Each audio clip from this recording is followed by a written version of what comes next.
Well, hey there, it's Thursday, February 25. We're working on the cabinets again. So this drawing's the most recent version. There's been a couple mods to it.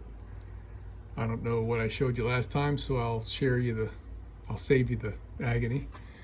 But right now, we're working on, we already cut these 4 pieces, and now we're working on that piece that's flat and that piece that's in the front. And I had that piece of wood. So the first thing we did was cut off a 4-inch piece right here. That's going to be this face plate right there. And now this piece right here is going to be shaped like a T to go in front of that little piece and that little piece only, but be the whole floor of that piece. And that's what I've got drawn out right here. Gonna be cut here and here. This is actually a couple of screw ups here. I forgot I wanted to make this 1/8 of an inch bigger so it'll go into a groove on the side of the cabinet there. Keep everything nice and straight for me. So that's why I got that erased line there and there. And also I should be erasing right here. That's a mistake. I forgot to cut that 4-inch piece off. I almost forgot to cut that 4-inch piece off. So I had that line drawn already there. It's always a good idea to erase your screw-ups like this so you don't accidentally cut. You know what I mean? So I gotta, after I glue this to there, oh, I hadn't talked about that. So I didn't have a big enough piece. This is bigger than half of a sheet of plywood. We're looking at, oh, I still have to cut it. We're looking at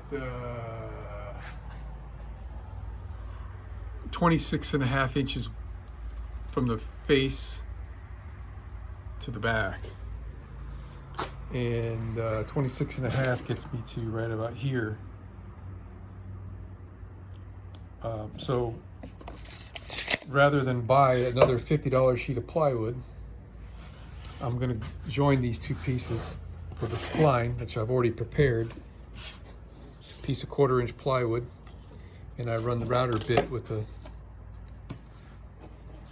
through there, and I'll be gluing this up. I'll make this the last thing I do tonight, so I can leave it on the table saw, and it'll be nice and flat when it's cured up tomorrow. Then after it's fully dried, then I'll cut this piece here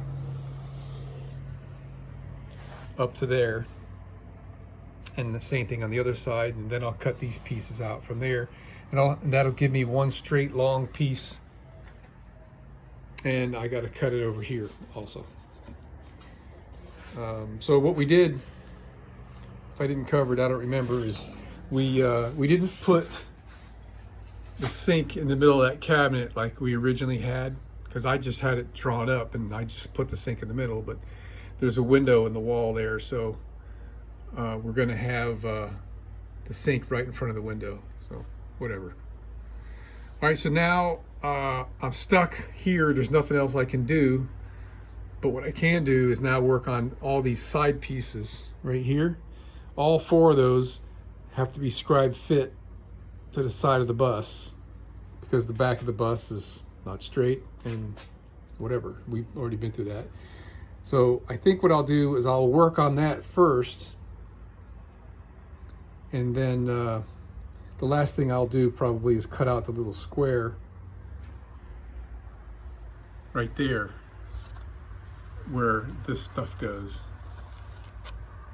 And I'll save that for last in case I have to trim the bottom of one of these off or something.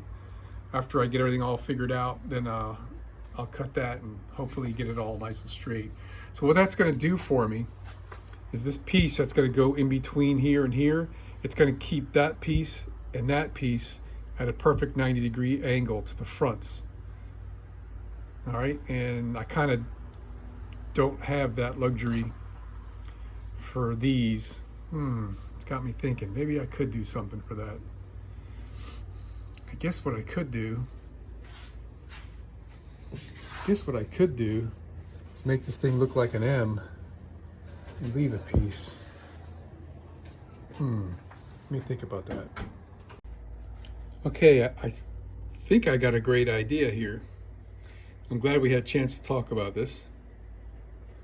So I need something to keep that piece and that piece perpendicular to the front piece and parallel with those, just to keep everything straight. And I don't really have anything. There's no bottom to this yet anyway. Well, there's not going to be a bottom to that. There's not going to be a bottom to that. I am going to put a top piece across there and there to keep them straight at the top. So here's what I'm going to do.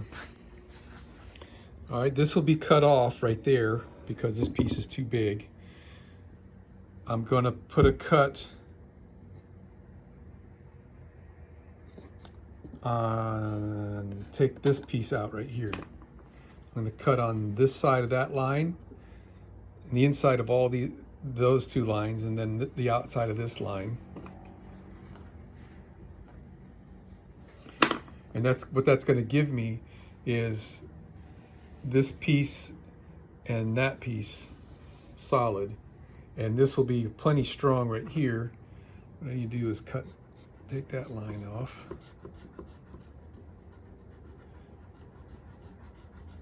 Okay. So that will hold that piece of plywood straight. That's going to be out here. I made this 5/8 of an inch. I think I'm doing this right, because it's going to go 1/8 of an inch into the side piece that's going to be right there. I did the same thing on this side. It's a little easier to see here because it doesn't have that extra piece. This is only 5/8 of an inch here, because it's going to have 1/8 of an inch go into the side, which will make 3/4. This tongue right here that's going to overhang will be flush with the side of the side here at 3/4. And then I'll have this piece to keep that piece of the cabinet straight. This will be removed because I have another piece here. Yeah, that's going to work. All right, that's going to be fun to cut, but I can handle it, no problem. So, all right, it's 6:30 in the evening. I think I'll go ahead and glue this up. It's getting kind of late. We're glued and clamped. Got these guys holding it flat, and these guys putting the major squeeze on this joint. We got a good squeeze out on almost the entire way. A little bit shy on glue right there. I don't know what happened in that spot, but I know it's glued. I'm not worried about it. So tomorrow that'll be cured, and not strong as one piece, but strong enough for what I'm doing. All right, so I guess a few more minutes till dinner time. I mean, that only took me what, 15 minutes to glue it up. So I'm going to carry these in the bus and probably do nothing for the rest of the day. All right, so here's what we got going on. Everything is looking great. Let me double check this. Yeah, the height looks good. Where are you? I'm gonna have like a 1-inch tall countertop.